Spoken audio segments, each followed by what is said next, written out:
네, 안녕하세요, 여러분들. 저는 상명대학교 화학에너지공학과의 강상학 교수라고 합니다. 만나서 반갑습니다. 자, 오늘은 이 노화를 지연시키는 법 3부작이었죠. 마지막 오늘 3부를 말씀드리도록 하겠습니다. 일단 노화를 지연시키는 법은 오늘로 마무리 짓고요. 또 다른 방법은 다음 기회에 다시 다루도록 하겠습니다. 일단 지연시키는 법은 충분히 가능하다라고 계속 강조를 했었습니다. 일단 미네랄 섭취가 굉장히 중요하다라고 제가 계속 설명드렸었는데, 일단 음식으로 섭취하는 것도 중요하지만 음식을 섭취할 경우에는 우리가 몸 상태가 정상이 아니거나 이상적인 상태가 아닐 경우에는 제대로 흡수가 안 될 수도 있기 때문에 물로 섭취하는 게 중요하다라고 설명드렸습니다.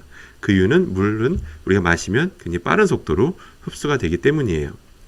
자, 그러면 여러분들 딱 세 가지 선택지가 있다고 그랬죠?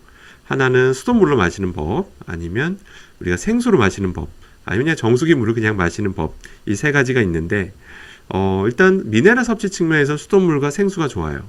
근데 수돗물은 뭐가 문제죠? 수돗물은 이제 녹물이 조금 우려되는 경우가 있고, 생수 같은 경우는 바로 미세 플라스틱 이런 어떤 이슈가 있었죠.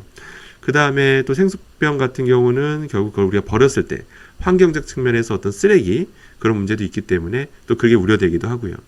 그래서 이제 많은 분들이 제게 그냥 깨끗한 정수기 물을 마시고 부족한 미네랄은 그냥 이런 무기질 영양제, 미네랄 영양제가 많으니까 이걸로 보충하면 되지 않습니까? 라는 질문을 많이 주십니다.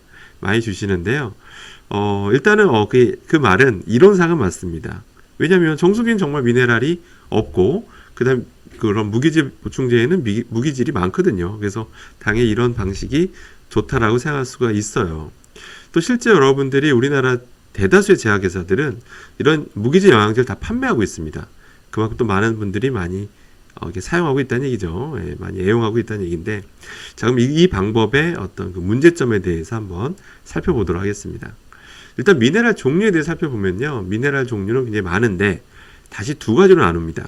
대량 미네랄과 미량 미네랄로 나눠요.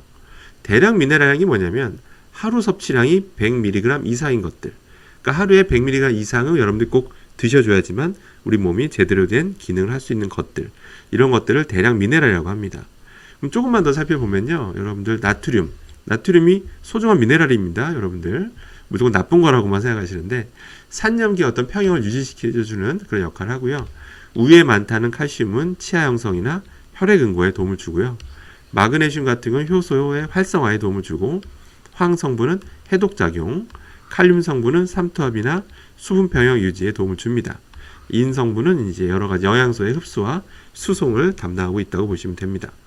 자, 그럼 이제 반대로 이제 미량 미네랄에 대해서 좀 알아보면요, 하루 섭취량이 100mg 이하여도 되는 것들, 100mg 이하로만 여러분들이 꾸준히 섭취해 주면 아무 문제가 없는 것들을 이제 미량 미네랄이라고 하는데, 그 종류 잠깐 살펴보면요, 아연 같은 경우는 바로 인슐린 합성과 면역 기능에 관여를 하고요. 셀레늄 성분은 고혈압 예방에 도움을 주고, 망가니즘은 뼈 성장, 재생에 도움을 주고, 요오드는 갑상샘 호르몬인 티록신의 주성분입니다.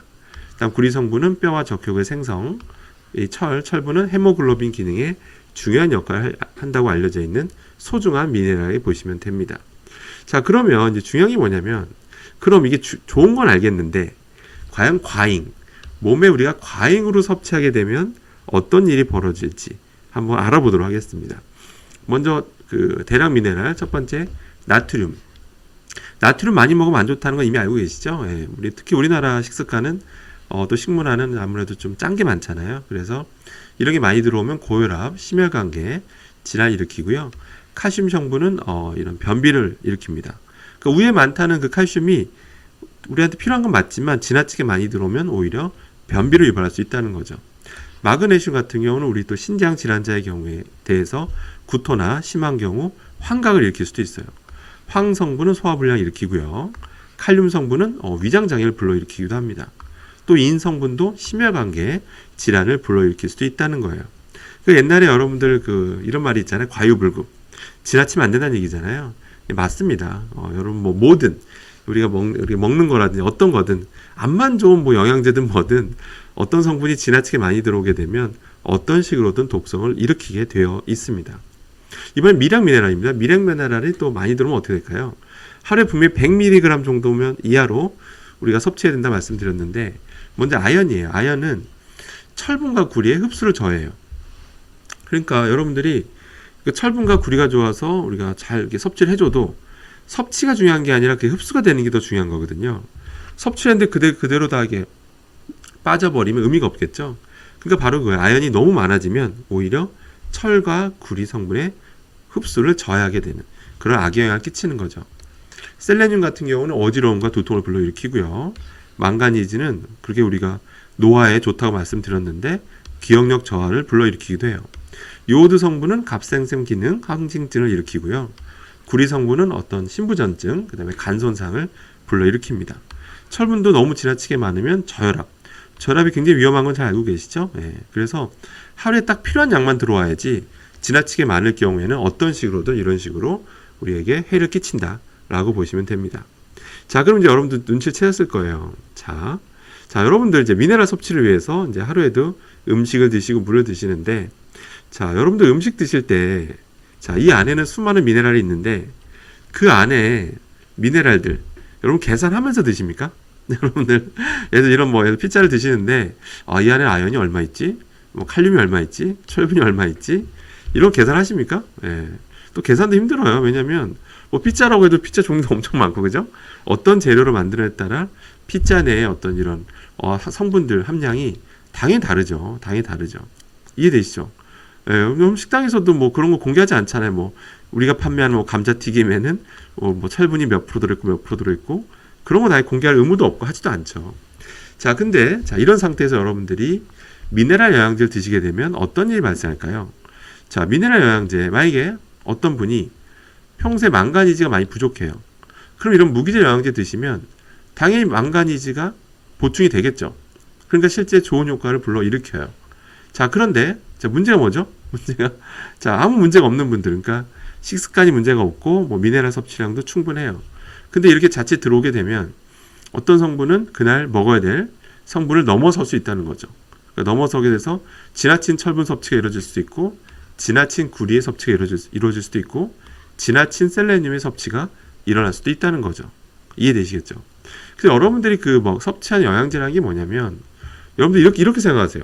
아니, 영양제가 우리가 평소에 부족한 거를 딱 적정 함량을 다 계산해서, 정확히 계산해서 만들어 놓은 거기 때문에 이것만 그냥 하루에 하나씩 두 알씩 먹어주면 문제가 없다라고 생각하시는데, 이제 여러분들 꼭 기억하셔야 될 게 뭐냐면, 이런 영양제는 사실은 평균입니다. 평균. 그러니까 사람들의 식습관을 분석해서 평균적으로 특정 성분이 한 이 정도 부족하더라. 예, 평균적으로 계산한 거예요. 평균적으로. 그럼 결국 여러분들은 평균의 함정에 빠질 수가 있는 거죠. 그러니까 예를 들어서 아까 말씀드린 대로 식습관에 문제가 없는 분들이라면 이런 무기질 영양제를 먹을 필요가 없다는 얘기예요. 먹을 필요가 없어요. 근데 괜히 먹었다가 특정 함량이 오히려 더 많아질 수 있다는 거죠. 그리고 어떤 분은 딱 구리만 부족한데, 구리만 좀 평균적으로 부족해요, 식습관이. 근데 다른 거는 불필요한 것까지 지나치게 많이 들어올 수가 있어서 오히려 악영향을 끼칠 수 있다는 거죠. 그래서 무기질 영양제 보충은 그렇게 여러분들이 쉽게 이렇게 생각하실 수 있는 문제가 아닙니다. 그래서 결론을 지으면요, 미네랄 섭취를 위해서 정수기물 영양제만 의존하는 방식은 그렇게 여러분들 정답이 아닐 수도 있습니다. 어떤 분한테는 정답일 수 있는데 어떤 분한테는 정답이 아닐 수도 있어요.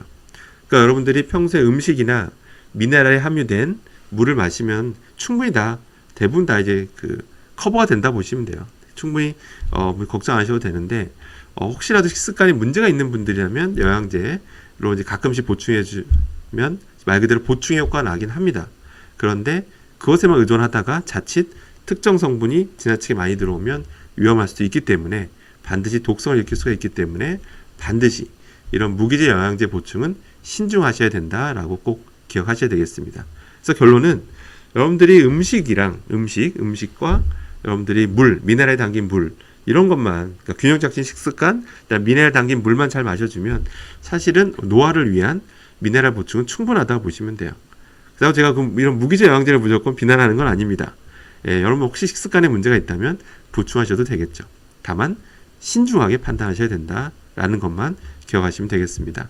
자, 그럼 이번 주제는 여기까지 하기로 하고요. 여러분들 궁금하신 내용 있으시면 제 댓글이나 여러분들 제 공개된 이메일 주소로 질문 주시면 제가 답변 드리겠습니다. 그리고 꼭 또 여러분들이 좀 다뤘으면 하는 주제들 있죠. 평소에 궁금했던 여러 화학 현상 또 화학 제품 이런 것들에 대해서 궁금한 것도 있으시면 저한테 이메일로 제보해 주시면 제가 그 중에서 일부를 채택해서 방송으로 한번 제가 만들어 보도록 하겠습니다. 자, 이번 주제는 여기까지 하도록 하겠습니다.